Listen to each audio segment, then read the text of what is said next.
Our subscribers, they'll tell you how you can fix your problem. So if just you cannot send iMessage on your iPhone, so how you can also fix it. So for fixing it, just go to the settings. In the settings you need to find here messages, so just find it. So here you can see it, just tap on it,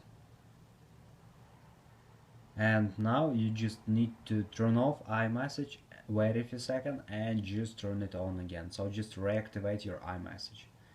So mostly it helps. And also you need to check your email. If you just add here in send and receive two addresses, so just check this thing. And after you can try to restore your phone. So just go to this general, just find here general. In the general, just scroll down, just tap on shutdown, slide to power off, wait a second and just power on your phone again. So just simple restore your phone.